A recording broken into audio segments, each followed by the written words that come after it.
Before we introduce you this week's guest, I'd like to read a review.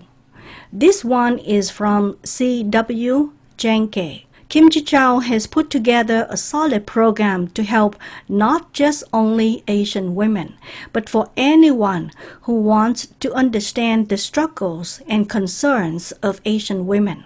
As a healthcare professional myself, I appreciate the honest window into a culture of people I serve routinely in the working world. This is a very well-framed show that can seriously help your perspective and awareness. Thank you for your kind acknowledgement, C.W. Janke. I want this podcast to be the bridge to connect Western and Eastern cultures so that we can have more compassion in the world. Please keep listening and share this podcast. We appreciate your support and review. And I have a new tool that I want to share with you. Using your cell phone, text these 4 letters, AWOP, to the number 64600. I repeat, text AWOP to the number 64600. You will get a link to my virtual business card brought to you by Easy Card. With that link, you have access to all the podcast episodes to date. You can search by the guest name, by their ethnicity, or by the keyword from the episode's title. Check it out. It's really cool. Now, let's get started. Today, we're going to have an exciting discussion about artificial intelligence and emotional intelligence with our guest, Rana Gujral. Rana Gujral is an entrepreneur, speaker, investor, and the CEO of Behavioral Signals. In 2014, Rana founded TICE, a cloud software for specialty chemicals, and held the role of CEO until his exit in 2016. Previously, Rana held leadership positions at Logitech and Kronos Inc.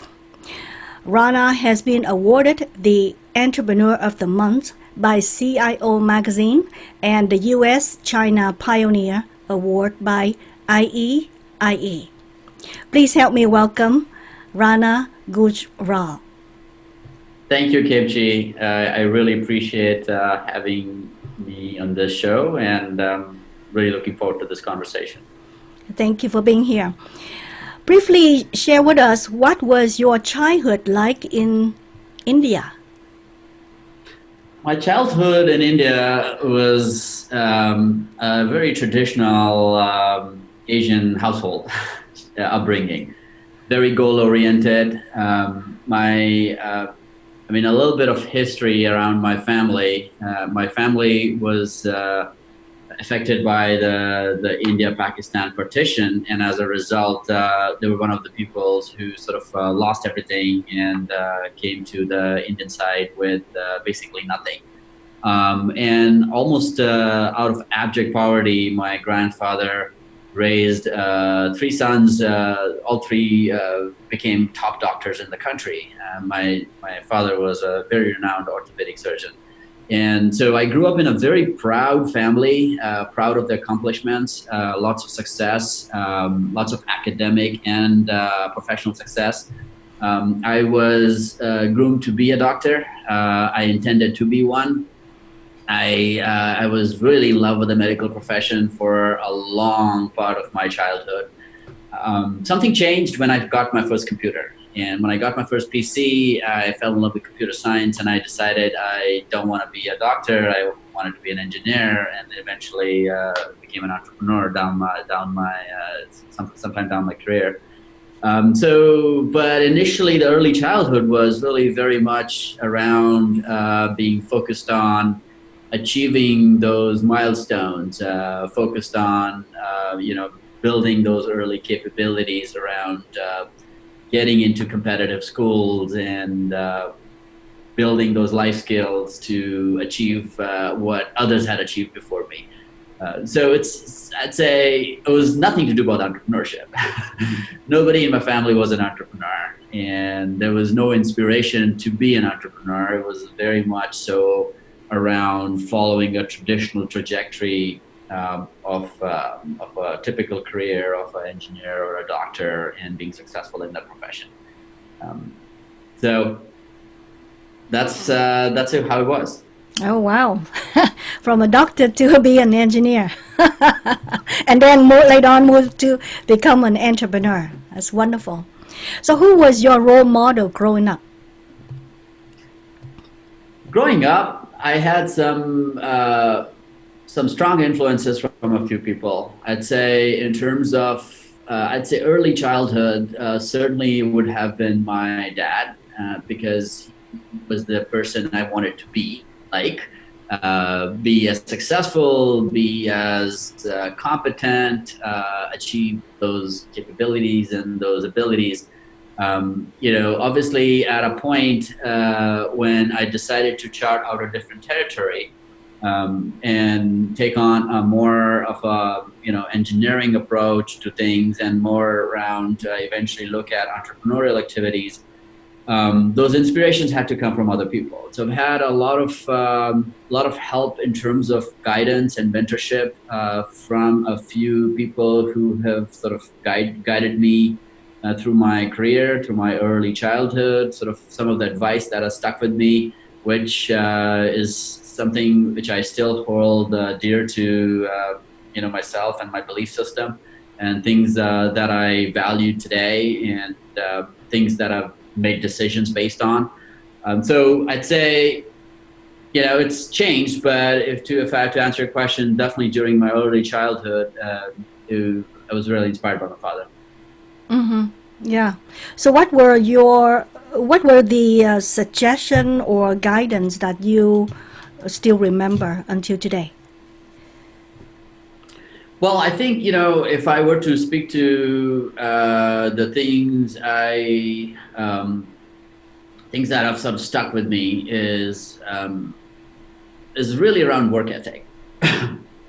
Is to give your best to whatever you're doing, never do something half-heartedly, strive for perfection, and and take pride in your work, and lack of entitlement. I mean, those were the sort of like, the basic grounding, the middle class value systems that we grew up with, which obviously when I came down to States, that has stuck with me quite so much. And I feel that some of those value systems are becoming more and more alien to the new generation. Those are the things which aren't quite valued as much, because we live in a instant gratification world, and people expect results almost instantaneously. And so there's less emphasis on perfection. There's more emphasis on essentially maximizing the output. And I feel it's definitely transformative. I'm not going to judge and say one's better than the other, but certainly I've lived by some of those value systems, and I've certainly tried to stick true to that. Thank you for sharing. I noticed there's a different mindset in that too, because I'm still, I own my own company, and working with a business coach, and that business coach say 70% is good enough, right? You need to get the product out, so that you test it out, so that you have a chance to enhance it and correct it later, but don't wait until it's perfect, like 100%. In that way, I agree, because if I wait until I'm ready 100%, if the product is perfect, I will never release it. Right? I will never start anything. Yeah. So it's depends on the situation. It is. It depends on the situation. It's also a very different mindset, right? So I certainly feel that mindset has evolved for me as well. Would I advise that mindset entirely to an entrepreneur? No, I wouldn't, because at the end of the day, oftentimes as an entrepreneur, it is more crucial that you keep making progress versus you achieve a perfect result. I said, I mean, it's hard to be judgmental about those value systems. Certainly, I mean, I grew up with that early on, and that is appropriate for a specific career path. And that's also a difference typically between how an entrepreneur thinks and how an employee thinks, or what an employee is expected of, or what an employee is taught to do, which is typically around building perfection and getting competence around a specific skill and perfecting that. Versus if you're an entrepreneur, time is of essence, and you need to make progress, and progress trumps perfection. And getting something done trumps getting something done absolutely perfect. So you need to keep moving, and you need to try out different things. You need to test out different ideas. It's a guerrilla warfare. It's a wild west, and it's a different approach if you're working in DRDO or a research organization and you're looking at solving a particular problem. But that approach is the right approach for that situation. I mean, you can't have that entrepreneurial approach in research because research requires manic focus. Research requires almost pedantic attention to a particular task at hand for years at end. You're not necessarily looking at testing a variety of different hypotheses. You're looking to solve one. And so, as I said, it depends on what you're looking to do. It depends on what problem you're trying to solve, and there are different approaches. It's a little too harsh to say one's better than the other, or one approach works for everything, every particular aspect. Yeah, I totally agree on that. So what was your career path look like? My career path, after I did my undergrad, I started off as a software engineer, and I loved that job, but I definitely felt that I wanted to do more. In fact, I got an early opportunity to sort of be a mini entrepreneur in a larger company. This was in Kronos, where I had this opportunity to go lead and bring back the time clock business, which was the legacy of Kronos, and which was a very interesting project because not everybody believed in the success or viability of that initiative. It was something largely because most of the culture there was software driven, and they wanted to more invest on the software side of things.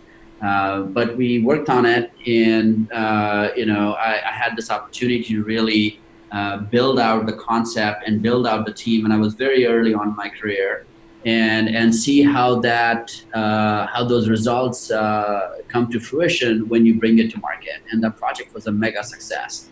So think of this. I mean, that was a product that we built using maybe, I don't recall the exact numbers, but I'd say it was less than 10 million in investment, which was a lot of money if you think about it. But the first year revenues that we achieved of that product were over 40 million. And then it kept on building right after. And within in 8 years during which I was with that company, that product brought in 1 billion in revenue. Wow. From 10 billion investment, and it still is the world's largest selling time clock. It's every major TSA station, every major hospital or retail like Walmart or Kroger's or Whole Foods. They all use that time clock. It was a revolutionary system, and it still is. So it was very impactful for me. I mean, to see that firsthand and sort of learn from that experience. I spent a lot of time in corporate doing interesting things, building interesting products, some successes, some failures. We're learning from most of those experiences. I had an amazing opportunity around 2012 when I was tapped to do a turnaround for an iconic technology company that had basically shrunk from its leadership position to a position of bankruptcy. And it was a situation where it had a lot of debt on the balance sheet, hundreds of millions, and it was losing a lot of money, again, hundreds of millions every year. But we looked at that situation, we looked at the product experience and the consumer sentiment, and we bet that innovation would bring it back to life. And so we focused on the turnaround, which was my first turnaround, corporate turnaround. And we returned it to profitability and market leadership position in about 2.5 years. So that was a phenomenal journey. Right after that, I did a SaaS startup that focused on building a very specific platform for machine learning for specialty chemicals, and we applied machine learning to predict for some of those tenets of commodity pricing. I've never looked back. I've never looked back from that. I mean, entrepreneurial experiences are such a rush. You are always looking to make an impact, and that impact is obviously way more gratifying and largely more satisfying than anything else that comes out of it. And so here I am with yet another adventure at hand. So are you still investing in other people business, or this is it? You are heading the company as well. You also have invested in this company financially as well. I haven't invested in the company that I'm leading, but I'm a fairly active investor, and I've been investing fairly regularly over the last 4 or 5 years. In fact, I've been working with a few major funds out of the Bay Area and also a few other syndicates, but I've also invested in a lot of companies as an angel, and I still do. And most of my focus has been around post-seed, pre-A, the sweet spot around where the company is right about to scale, and I can bring in my experiences and my abilities around getting them towards that point of inflection. And so there are obviously a few things that I know more than others in terms of specific technology areas, and I tend to get biased towards those investments. The companies that I tend to understand myself and potentially I could run myself, those are the businesses that I can add more value towards. I do actively invest, and I love that whole process and experience. Yeah, I was an angel investor as well before, so I know the drill. Yeah, only invest what you know, right? And invest in the industry that you know. Don't invest in something you have no idea how to run it. Yeah, I mean, angel investing is an interesting adventure. Most angel investors don't really make any money out of their investments. That's actually very true. And that's because angel investment is inherently very risky. You're investing in a concept. You're not investing in a company, because there isn't really a company at an angel round stage.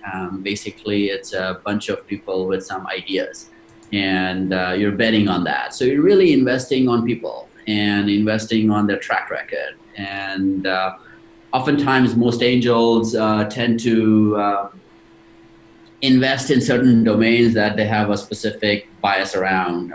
There's a specific passion. So that's not really business driven.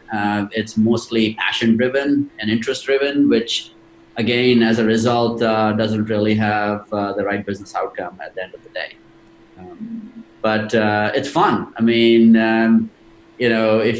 I tend to not really operate in the angel investment mindset. I mean, I tend to, when I do my investments, I'm really investing in the business, and certainly the entrepreneurs are really important, but I tend to not invest in very, very early stage of most of my investments are in post-seed and pre-A rounds. So it's not super early. It's, after most of the initial sort of filtering has been done, because I feel my value is in helping them scale, not versus helping them prove out the concept. Mm-hmm. So tell us about the behavioral signal software. Who is it for? Behavioral Signals is a deep tech company. What we do is we deduce emotions from voice or speech and we apply that capability into a variety of different industry verticals. And so you can think of our product as, or our core offering as a platform, which is vertical agnostic. So we have an emotion engine, which is delivered in terms of, in the form of an API or an SDK that we call the Oliver API engine, which is then consumed into a variety of different industry verticals. So we sell into contact centers and inside sales and customer experience, customer engagement type of verticals. And there we go after traditional KPIs such as matching the right agent to the right customer, monitoring engagement, monitoring attrition, and in general, helping the agent do their jobs better when they're speaking to a client, and sort of helping them with cues such as you're speaking too fast, you're speaking too slow, just general aspects of voice synthesis, but also helping them understand how the client is feeling at a certain point. If the client's sounding angry, or the client's sounding engaged, or sad or disengaged, etc. So those are the traditional KPIs that we go after. We also have very specialized prediction engines. For example, we have the ability to predict based on analyzing a voice conversation if the person who's saying something will actually do what they're saying. So in a debt collection conversation, we can predict with up to an 82% accuracy if the debt holder is going to pay or not pay. So in a way, we're looking out into the future in a crystal ball and making that prediction, which then businesses use to make decisions. We also sell into other domains and other verticals. So for example, one of our clients is using our technology to predict a propensity for suicidal behavior, because they manage a platform that caters to patients with depression. So that's more applicable for them. We also, apply the technology into robotics and virtual assistants. So any interaction between a human and a non-human, we give the non-human the ability to understand the intent and the emotional state of mind from the human side. So that's, those are the various capabilities that we offer to a variety of different verticals. Wow. Interesting. Wow. So your software has the artificial intelligence in it, right? And then also you incorporate emotional intelligence in it to evaluate, to assess the other person, or the other person. Like you mentioned that, let's say during the debt collection call, your software can predict the percentage of likelihood that the debtor will pay or not pay, based on their voice or based on the word that they use. That's a good question. So to think about, let me give you two perspectives. First is, if you think about our core capabilities as to what we offer, you could think of our capabilities in three different buckets. The first bucket is core tenets of speech or conversation, which is aspects such as diarization, which means, really, it's a technical term that means who's speaking when. So if there are multiple people engaged in a conversation, we can parse that conversation and analyze when when X is speaking and when Y is speaking, and et cetera, et cetera. Also aspects such as speaking ratios and speaking rates, who's speaking faster, who's speaking slower, who's cutting someone else off, et cetera, et cetera. The other part, the other bucket, is the specific aspects around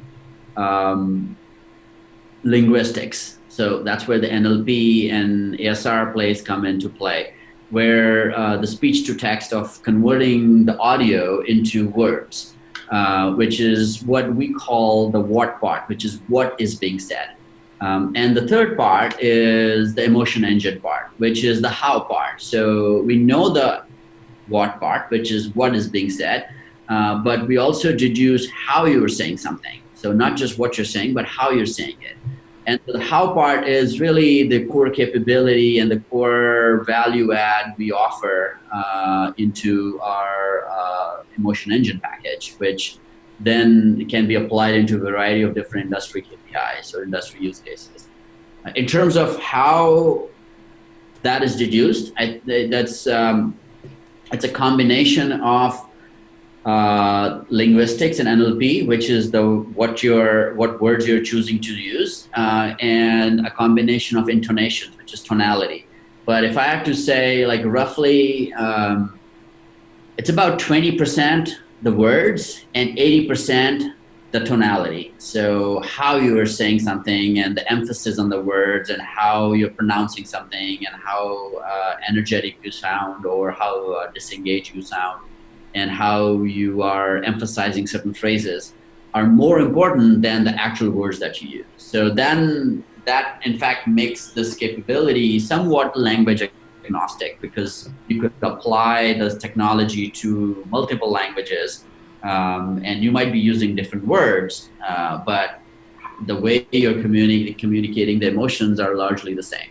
Yes, I understand what you're saying, which is very very smart, but I have suspicion that it would not be the same as a human interaction, right? Let's say you are in front of somebody and you can assess that person. Let's say that person is a foreigner, that person is 60 years old, and that person is not feeling well, so they don't want to talk that much, and something like that. Those emotional intelligence from a being, that I think that will beat the machine from just by evaluating the tonality, the word use, the the speed of the language and things like that, right? But Well, the software did amazing thing by incorporate yeah. those things. That's really really cool. Humans have amazing abilities, and they're taking into account a variety of different cues. They're taking into account body language. They're taking into account visual features and facial expressions, etc. We're looking at one very specific aspect, which is understanding voice and tone. So if you are doing an apples to apples comparison, it's really a comparison between somebody listening to somebody else on the phone and talking to somebody else on the phone versus the software analyzing the conversation simply by using audio. So you have to take all those other elements out. You're not seeing the person in front of you. You're simply analyzing intent based on the conversation. And that's typically how a business works. When you call into a call center, you're on the phone. When you're talking to an agent or a debt collection, you're on the phone. When you're talking to a virtual assistant like Alexa or Google Home, that assistant cannot see you. And you are basically just a voice for them. And so a lot of those things are sort of, more geared towards a business setting and more sort of focused on. So the use cases that we go after are really specific use cases around processing audio. That's our expertise. Okay. When you're saying that, I have like a movies running my head and say, oh, what about the nice robot say, hi, how are you doing today? Oh, you don't feel well? May I get your tea? Something like that, right? Right. So it's yeah. It's yeah. So basically, you are confirming that it won't be the same as a human being interaction with another human being, right? This is a machine, and all you got is the evaluation of audio. Well, we're not intending to replace the human. We are, and this is actually a common misconception around artificial intelligence. When people think of artificial intelligence, people think about a technology that is going to replace a human. But that's very far from the truth. It's very misleading to think that way. Really, artificial intelligence is essentially a capability that allows humans to do what they do better. And so it's helped them with the tasks that they're focused on. And now you have a tool that can help you on around certain aspects of cognitive processing, around image resolution, or around voice processing. So obviously, like for example, let's take an example. So you have a call center, and you have a call center agent. And in a call center agent, these agents are very well trained. You have them, you have proper context around how to speak with someone and how to respond to anger and emotion and sentiments around that. And obviously, they're able to deduce emotions from voice because they're humans, and all humans have that ability. But the reality is, a typical call center agent takes hundreds of calls a day, thousands a week. And so after a few months on the job, they are tuning certain things out, which are obvious to them. As soon as you point those things out, obviously they're able to catch it. But if you're now on your 100th call a day and you have a client speaking to you in a disengaged or angry tone, maybe you're not very sensitive to that because this is your 100th call a day and you're exhausted and you're ignoring some of those cues. So the software in the back end, which is prompting you and reminding the agent of certain things like, hey, you're speaking too fast, or you're speaking too slow, or the client sounds angry, is really helping jog the attention of the agent towards the things that they usually already know by themselves. So it's helping them do what they actually can do by themselves. So it's not necessarily intended to replace the agent. It's not really intended to do the job of the agent. So I think that example of comparison between what a human can do and what a machine can do, I don't think it's appropriate because that's not the intent of what we do as a company. But also, I think it's not the intent of most companies which are focused on artificial intelligence and machine learning. They're not intending to do that. I think it's mostly, glamorized by media. And when people think about artificial intelligence, they're thinking about a super smart robot that would basically act like your friend. That's not true. That doesn't exist because you cannot replace a human. The humans have tremendous amount of capabilities. But what you could do is you can build a system that sees and processes colors as good as a human can. We can build a capability that understands audio as good as a human can and translate that into words. In fact, better than a human. A computer software system focused on that does NLP, which is takes audio into text, actually is technically more accurate than most humans are. So most humans do not have that ability to deduce speech into text as fast and as accurately as a machine, as a human can. So those are the different things, but those specific capabilities, right? But a human-to-human interaction is multidimensional, it's multi-focused, and it's completely different ballgame. Okay, so I think I understand the intention of your software. So basically, there is still an agent, let's say the agent from the call center, right? But there's the software running in the background that monitor and guide the agent. Say, hey, you speak, you speak too fast. You seem like you are angered, so don't slow down, right? Be empathetic and things like that, right? Is that correct?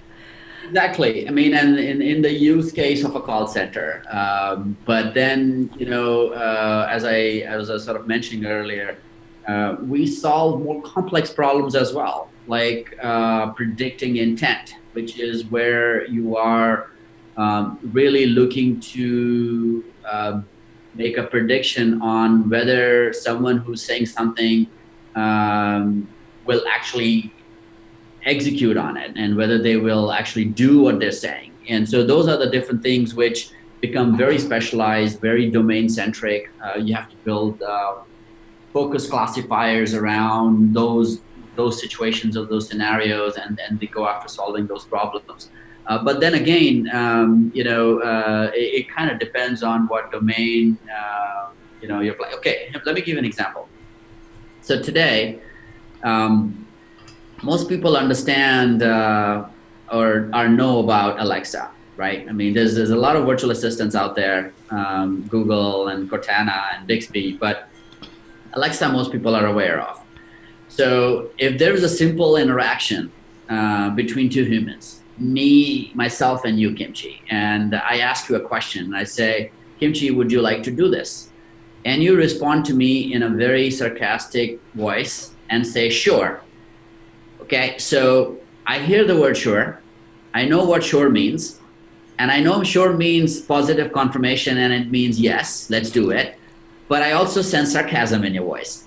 So my natural response to you as a human would be, no, maybe now's not a good time, right? Because I know you don't really mean it. So imagine how that interaction looks today with something like Alexa. So if Alexa asks you a question, then say, would you like to do this? And you respond back with a very sarcastic sure. Alexa listens to the word sure and responds back with, great, let's do it, right? And that's why we don't treat virtual assistants with respect. We usually yell at virtual assistants, and that's usually mostly kids, and even adults do that. I mean, that's very common because we don't think of it as our as something like us, even though it sounds like us, but we know it's not real because it doesn't have the ability to understand emotion and intent. Our technology can change that, right? Our technology can give Alexa an ability to understand how you're saying sure. And so if you say sure in a sarcastic voice to Alexa, if Alexa is using her emotion engine, she knows you don't really mean sure. She knows that you're being sarcastic, and she can respond back in an appropriate manner as a human would to you. And that would be a game changer for that equation, right? So if you had a virtual assistant that understands your state of mind, you would interact with that assistant very, very differently. Definitely. That's wonderful that this software can do it, and I hope it's it reach where it wants to be. I can see that it can do a lot of great things for different industry, right? For, let's say, suicidal prevention, Right. or for what I call it, terrorists, right? Those things. All right. So thank you for thank you for saying this, because I was like, oh my God, do you think that someday we are human? The hairstylist, my doctor, the dentist, the lawyer will be, their job will be replaced, and I just come in and it will be drilled by the robot. It's not that case, right? No, that's not going to happen. But let me talk about something related to that. Okay. I think we can bet on two things. One is machines will become more and more intelligent, right? I think we can bet on that. Second thing we can bet on is we will be relying on machines more and more for a lot of day-to-day things we do. We're doing that today, and that's only going to increase. So those things are obvious, unstoppable. We as a human race want to be more productive. We want to do different tasks than what we've been doing in the past. And we build tools for that. It's no different than building a hammer to drive down nails, because a hammer is the perfect tool to drive down nails, which is the purpose of the hammer. So with those two things, with machines becoming more and more intelligent, and with us relying more and more on the machines, it almost becomes imperative that a super intelligent machine that we are dependent on, or we are interacting with, has emotional intelligence, because entities with emotional intelligence are ethically and morally sound, and they make more responsible decisions. Because think about what is the classification of a very intelligent, very, very intelligent human that does not have the ability to process emotions. What do we call that human? We call him a psychopath or her a psychopath. That's a traditional clinical definition of a psychopath, is a very intelligent person, no abilities to process emotions. We don't want machine psychopaths. We want these intelligent machines to be responsible and make sound decisions and act in responsible ways. So I feel like some of these capabilities are often misunderstood, but like anything else, there's a propensity for misuse, which obviously needs to be monitored, and we need to watch out for that. But there are amazing possibilities. It could completely change how we deal with suicide prevention, like, for example, as you said, or how we deal with employee engagement and how we deal with training and coaching. And list is endless. But my concern is that some human would say, "Oh, that can be solved by a machine." Then why do I need to become better in my emotion? Why do I need to learn how to to have higher emotional intelligence? Yeah, I mean, we need to obviously not ask that question, because we are not going to stop interacting with fellow humans. And this is definitely something which is an area of opportunity for a lot of humans as well. Forget about machines. I mean, a lot of us do not really have the core tenets of empathy. And empathy is the essence of building relationships and building great civilizations. Otherwise, we create a very selfish culture. So that said, no, I mean, machines are not going to solve that for us. We have to solve it ourselves. I mean, if you want to make a more productive, more empathetic society, we need to be more sensitive to others. We need to react to others and relate to others and their state of mind. That's what differentiates essentially a human from other primates, or other animals. But honestly, even animals have those capabilities, and oftentimes we get surprised as to how natural that instinct is in most animals. And so certainly we've been blessed with other capabilities. So those are the things which we need to continue to build on, and it's not something which we could delegate to a machine. What we can delegate to a machine is to crunch numbers. We could delegate a machine to, cut more grass faster or pull out more crops faster, for example. But we can't rely on a machine to fulfill our basic human needs. In fact, but your point is right. In fact, I was reading an interesting report around how culture is changing in Japan. A vast majority of the teenagers and young people in Japan have no relationships with anybody. Mm-hmm.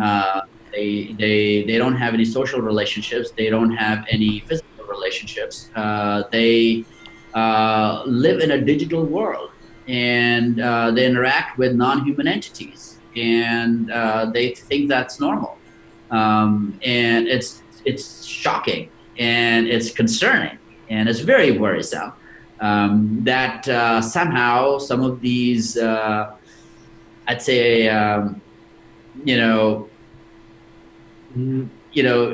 some of these entities have filled the role of natural tenets of humans and human interaction. So that's obviously something which we need to be watchful for. But as I said, there are capabilities that we could use to add value, and there are capabilities we could use towards misuse.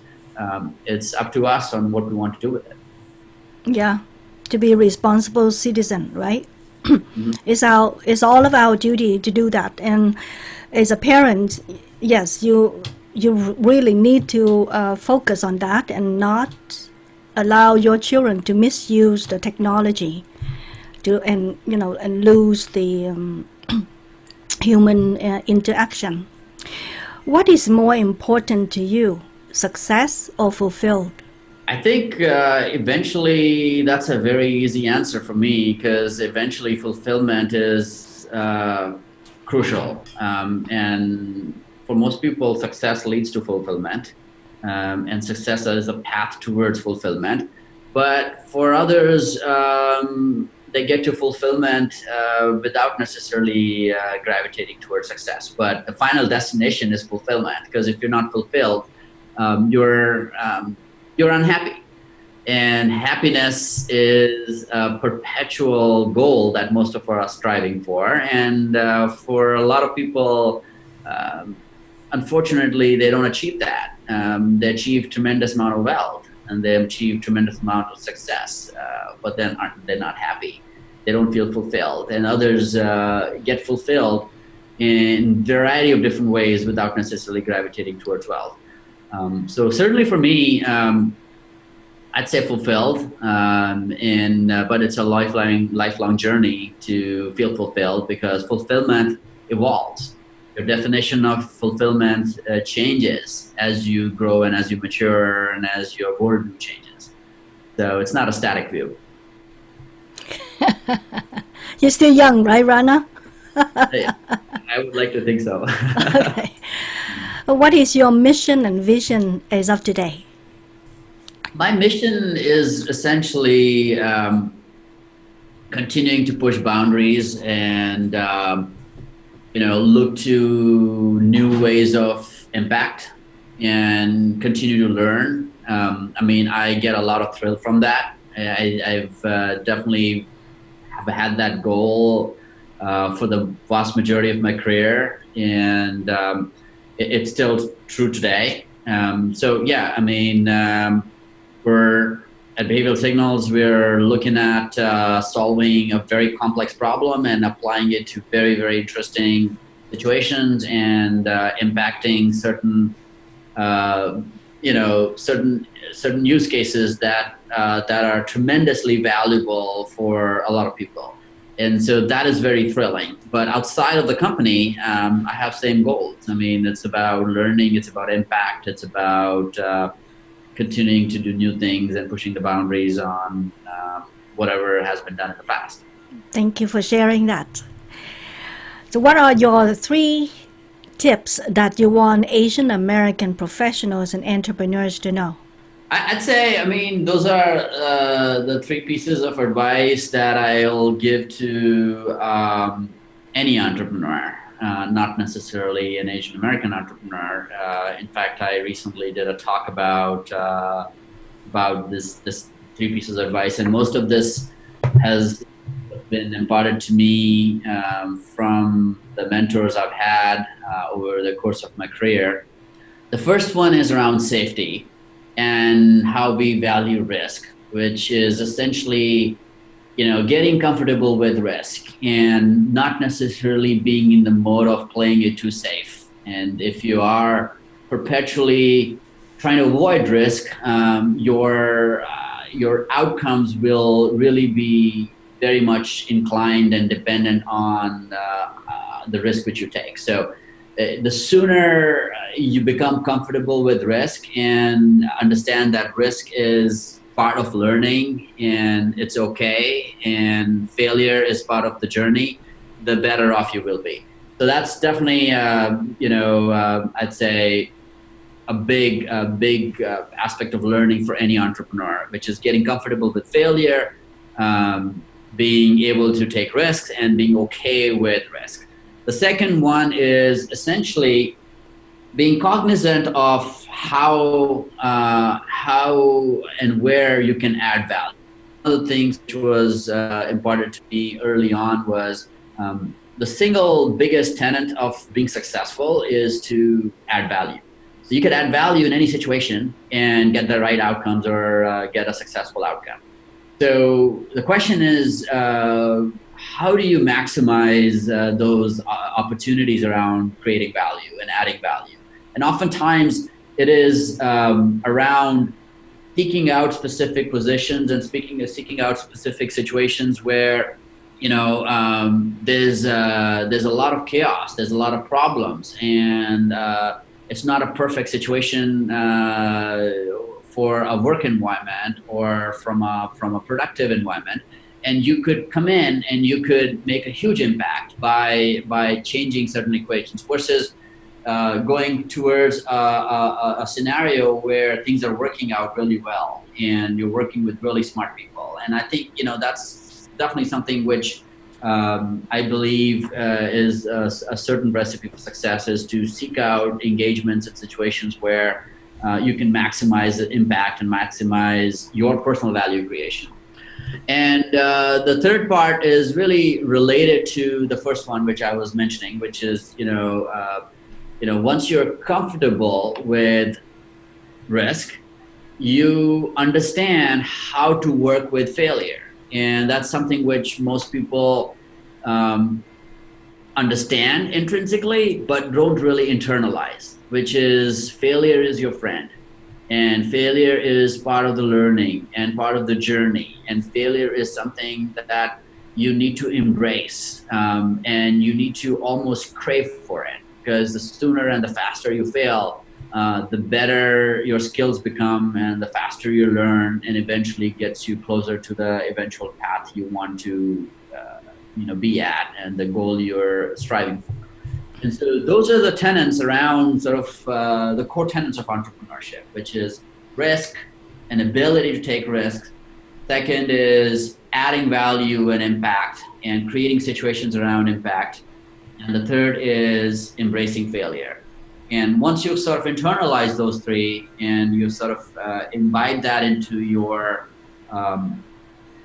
daily, your intrinsic ability to operate, and decision making and thought process, you become a much better entrepreneur. And oftentimes, I've certainly realized that is that, why is it that a lot of very successful entrepreneurs are college dropouts?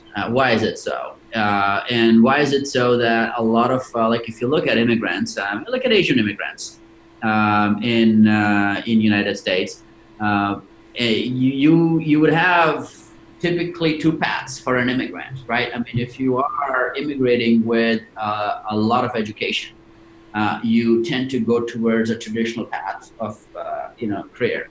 If you're immigrating without education, there is no bridge, there is no ladder. You are in the ocean now. Either you're going to swim or you're going to sink. There's nothing else. So you're going to go open a laundromat, or you're going to open a bakery, or you're going to open a restaurant, or you're going to maybe sell real estate. You probably do 10 different things over the period of 10 years. And eventually you make it work.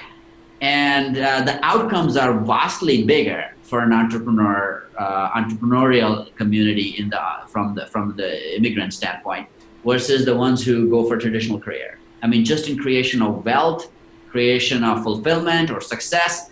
And so oftentimes I feel that sometimes, I obviously took the former path because, towards the education and career and all that. But I do feel that sometimes education becomes a burden because education lowers our ability to take risks. And you're smart and you know what can go wrong, and you process that and you hyperanalyze that.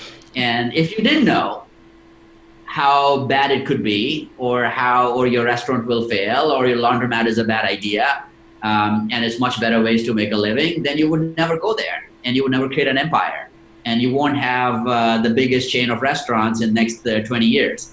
Those are success stories which you come across, but those decisions are not made because people have those other options. People have those safer options, which is, I'm going to go get a job and work through that process and go build that out. That never changes. It never changes when you are a mid-level manager or a senior VP or even a C-level executive in a company. It's still a job. You're working towards it versus going after something uncharted, and building that out and taking it to the next level. So I think if you're if you want to be an entrepreneur, you have to really think about those things, and you have to reflect on it, and you have to understand how that might play the role in your decision making, in your psyche. Wow, wonderful. So this episode is all about entrepreneur. You're not pro professional, right? You don't pros of getting a job and get promoted. You're pro say start your company and make a difference.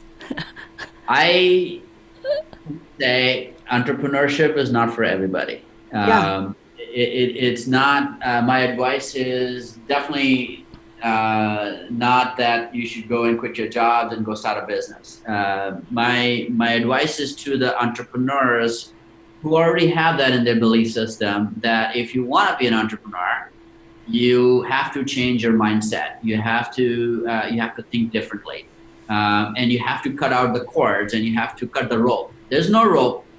You're not going to swim out. You're either going to swim or die, and because then you will swim, and then you will make it work. And so that's the only way I've seen it to work. But it's perfectly okay to choose a typical traditional path and build perfection around it. We would be nowhere as a society without researchers. We'd be nowhere as a society without our scientists.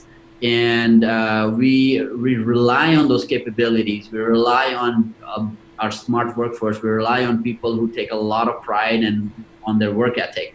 And there's no way that that work output or that lifestyle is not impactful or meaningful.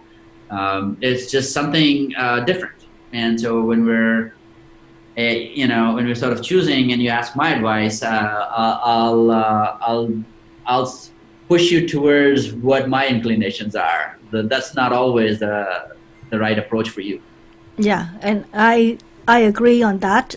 It's depend on personality, right? If you are the type that you are risk taker, go getter, you can motivate yourself. Then entrepreneur would be something that you might want to consider. But if you don't want to beat other people, to work so hard, to have no certainty about your future, and you are good at doing what you're doing, your technical ability, then stay in a career. But learn how to interact with other people, improve, learning emotional intelligence so that you can get more support. You can lead others in those arena, right?